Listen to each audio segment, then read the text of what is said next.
Faly-mandray anareo indray izay tao amin'ny fitoerana ny lohahevitra diniantsika androany dia mahakasika ny fambolea-kazo ka hanomboantsika an'izay dia andaontsika ka toerana alehilehika an'izay. Ny tena horesantsika androany dia mahakasika hoe fambolea-kazo, tena hoe fambolea-kazo fa tsy hoe manatsatoka fotsiny. Izay zany no voaboasantsika. Mialohan'ny hidirantsika amin'ilay resaka teknika amin'ilay tena hoe fambolea-kazo dia andeha aloha ary hoe anontaniako nareo inona daholo mety hoe tombontsoa azo avy amin'izany hoe fambolea-kazo izany.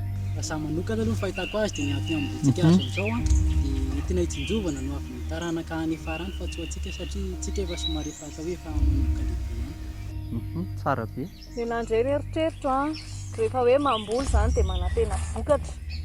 Hoe mamboly hazo fihinam-bohatra dia manantena vokatra amin'iny, dia ohatra hoe mamboly hazo ohatran'ilay mahazatra ny olona any ambanivohitra ireny dia ohatra hoe mba manantena hazo anaovana tao-trano, tao-zavatra, fanaka sy ny sisa.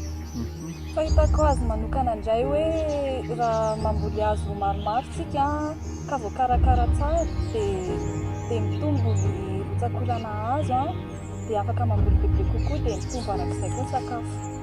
Marina dao izay voalazanareo izay fa raha fehezina ilay izy dia mamboly hazo zany tsika ankehitriny ho antsika amin'izao fotoana izao dia ho fotsinjovana ihany koa ny taranaka avy eny aoriana. Toy izao zany ilay teknika izay anaovantsika ilay fambolea-kazo voalohany indrindra aloha zany dia resaka lavaka, ny lavaka dia mila homanina herintaona mialoha ny tsara indrindra.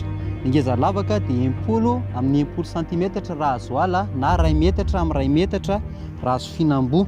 Faharoa manaraka an'izay dia ny resaka ny zanakazo izay ambolena. Zanakazo ambolentsika dia mba zanakazo efa lehibe eo amin'ny 10 cm eo farafahakeliny. Izay no ambolena ao anatin'ny tany. Alohan'ny ambolena anazy dia averina daholo aloha ny tany izay nalana teo aloha dia ampiana zezika.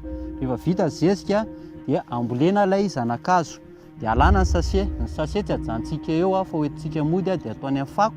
Dia avy eo rakofantsika ny zanakazo efa voavoly dia aorianan'izay dia tondrahana.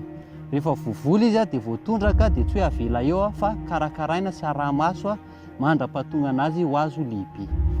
Antsika rehetra ary indrindra fa ho antsika tanora efa hitantsika teo ny teknika tena fambolea-kazo mamboly hazo amin'ny vanim-potoanany mamboly hazo ara-teknika mba ho an'ny taranaka faramandimby sy ho an'ity trano be ombona antsika ity ho amin'ny tontolo tsaratsara kokoa.